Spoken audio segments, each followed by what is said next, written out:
अस्सलाम वालेकुम। आज हम कुरान मजीद की सूरत उन-नसा की कुछ आयात, ख़ास तौर पर आयत नंबर 136 से 147 का थोड़ा गहराई में जायज़ा लेंगे।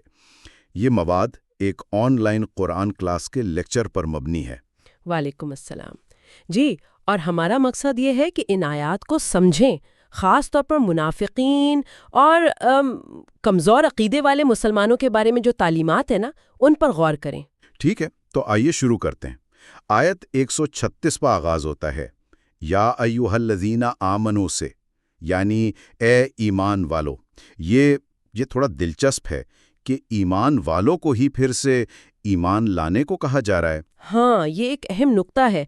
असल में मुफस्सिरीन कहते हैं कि ये खिताब बज़ाहिर तो ईमान वालों से है, लेकिन इसमें आप देखें वो लोग भी शामिल हो सकते हैं जिनका ईमान अभी कमज़ोर है या शायद सिर्फ नाम के मुसलमान हैं। अच्छा। या फिर वो मुनाफिकीन जो सिर्फ दिखावे का ईमान रखते हैं। तो उन सबको कहा जा रहा है कि भाई सही मानों में ईमान लाओ, अल्लाह पर, उसके रसूल पर, कुरान पर जो नाजिल हुआ और पिछली किताबों पर भी। यानी मुकम्मल ईमान। जी, मुकम्मल। और फिर फरिश्तों, सारे रसूलों और योम आखिरत पर भी। इनमें से किसी एक का भी इनकार वो तो सीधी गुमराही है। सही। तो ये सिर्फ ज़बान से कहना नहीं बल्कि दिल से मानने की बात है। अच्छा, इसी हवाले से ये मुनाफिक का लफ्ज़ बार बार आता है। इस लफ्ज़ की असल क्या है? सुना है नफक यानी सुरंग से निकला है। बिल्कुल सही कहा आपने। नफक सुरंग को ही कहते हैं, जिसके दो खुले मुंह होते हैं, है ना? जी। तो मुनाफिक भी कुछ ऐसा ही है। उसके भी दो चेहरे होते हैं, या कह लें दो रास्ते। एक मुसलमानों की तरफ ताकि उनसे फायदे उठाएं, और दूसरा रुख काफिरों की तरफ ताकि उनसे भी बनाकर रखे। असल में ये लोग दुनियावी फायदे ढूंढते हैं और दीन के लिए कोई आप कहें मुशक्कत या तकलीफ नहीं उठाना चाहते। यानी ना इधर के ना उधर के वाली बात। बिल्कुल। ये मुखलिस मोमिन या फिर खुले काफिर जैसे अबू जहल था, उनसे बिल्कुल मुख्तलिफ हैं। वो तो अपने मौक़िफ़ पर डटे रहते थे, चाहे सही हो या गलत। मुनाफिक ज्यादा खतरनाक हैं क्योंकि वो अंदर घुसकर नुकसान पहुंचाते हैं। में 4 खास निशानियां बताई गई हैं। जब बात करे तो झूठ बोले, जब वादा करे तो पूरा ना करे, जब अमानत रखी जाए तो खयानत करे, और जब झगड़ा करे तो गाली गलूज पर उतर आए। ये चारों तो बहुत वाज़ेह हैं। जी, लेकिन यहाँ एक बात समझना बहुत जरूरी है। उलमा ने मुनाफिकत की 2 किस्में बताई हैं। एक है अमली मुनाफिकत, यानी जिसमें ये अमली खराबियां पाई जाएं, यानी ये निशानियां जिसमें हो। हाँ, और दूसरी है एतकादी मुनाफिकत, यानी जिसका अकीदा ही खराब हो, जो दिल से इस्लाम को मानता ही ना हो। ये वाली किस्म जो है ना, ये खास तौर पर नबी करीम सल्लल्लाहु अलैहि वसल्लम के ज़माने के कुछ लोगों से मुताल्लिक थी, जिनका पता वही के ज़रिए चल जाता था। जैसे अब्दुल्ला बिन उबई था। अच्छा। ईमान कमज़ोर है या उसमें अमली मुनाफिकत की अलामात हैं। ये फ़र्क वाकई बहुत अहम है। मतलब अमल की कमज़ोरी और अकीदे की खराबी 2 अलग चीज़ें हैं।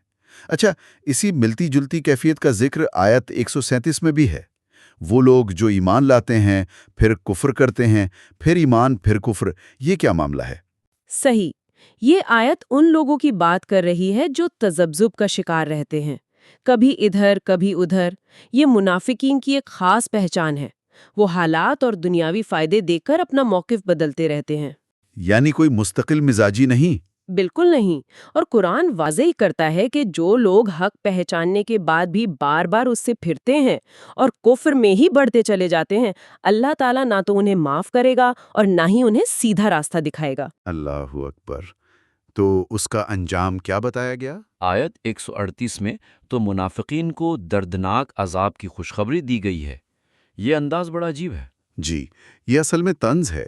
शदीद अजाब की वार्निंग है एक तरह की। आगे फिर उनको खबरदार किया गया है कि भाई काफिरों से दोस्तियां करके इज्जत न ढूंढो, इज्जत तो सिर्फ और सिर्फ अल्लाह के पास है। یہ بہت اہم اصول ہے۔ بالکل، اور مسلمانوں کو بھی ایک ہدایت دی گئی ہے کہ ایسی محفلوں میں مت بیٹھو جہاں اللہ کی آیات کا مذاق اڑایا جا رہا ہو، کیونکہ وہاں بیٹھنا ایسا ہے جیسے آپ ان کی بات کی تائید کر رہے ہوں۔ یعنی اس ماحول سے خود کو بچانا ہے۔ جی بالکل، یہ اصول آج بھی ہمارے تعلقات اور میل جول کے لیے بہت اہم ہے۔ اور یہ بھی بتایا گیا کہ اللہ قیامت میں منافقوں اور کافروں کو جہنم میں اکٹھا کرے گا۔ ان کے دوگلے پن کا بھی ذکر ہے کہ مسلمانوں کو فتح ملے تو کہتے ہیں ہم بھی ساتھ تھے، اور کافروں کو غلبہ ملے تو ان کو جتلاتے ہیں کہ دیکھا ہم نے تمہیں مسلمانوں سے بچایا۔ اللہ فرماتا ہے کہ قیامت کے دن وہ خود ان کے درمیان فیصلہ کرے گا۔ اور ایک اہم بات یہ بھی ہے کہ اللہ کافروں کو مومنوں پر کبھی حتمی مستقل غلبہ نہیں دے گا، بشرطے کہ مومنین خود اپنے ایمان پر قائم رہیں۔ یعنی شرط ایمان پر قائم رہنا ہے۔ جی، یہ منافقین سمجھتے ہیں کہ وہ اللہ کو دھوکہ دے رہے ہیں، مگر قرآن کہتا ہے کہ اللہ انہیں ان کے دھوکے کی سزا دے گا۔ ان کی نمازوں کا حال بھی بتایا گیا ہے، سستی سے پڑھتے ہیں لوگوں کو دکھانے کے لیے، اور اللہ کو بہت کم یاد کرتے ہیں۔ وہ بیچ میں لٹکے ہوئے ہیں، نہ پورے ادھر کے نہ پورے ادھر کے۔ بہت واضح تصویر کشی ہے۔ آخر میں پھر ایمان والوں کو ایک تنبیہ ہے۔ ہاں، پھر سے تاکید ہے کہ مومنوں کو چھوڑ کر کافروں کو اپنا دوست، اپنا رازدار مت بناؤ۔ کیا تم چاہتے ہو کہ اللہ کے سامنے اپنے خلاف ایک کھلی دلیل قائم کر دو؟ یعنی یہ بہت سنگین معاملہ ہے۔ جی، اور پھر انجام بتایا کہ منافقین جہنم کے سب سے نچلے، سب سے گہرے طبقے میں ہوں گے، لیکن رحمت کا دروازہ پھر بھی کھلا ہے۔ اچھا، وہ کیسے؟ فرمایا کہ مگر جو لوگ توبہ کر لیں، اپنی اصلاح کر لیں، اللہ کو مضبوطی سے تھام لیں اور اپنے دین کو صرف اللہ کے لیے خالص کر دیں، تو ایسے لوگ مستثنیٰ ہیں۔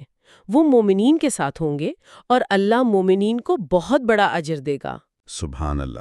اور آخری آیت 147 تو بہت ہی خوبصورت ہے۔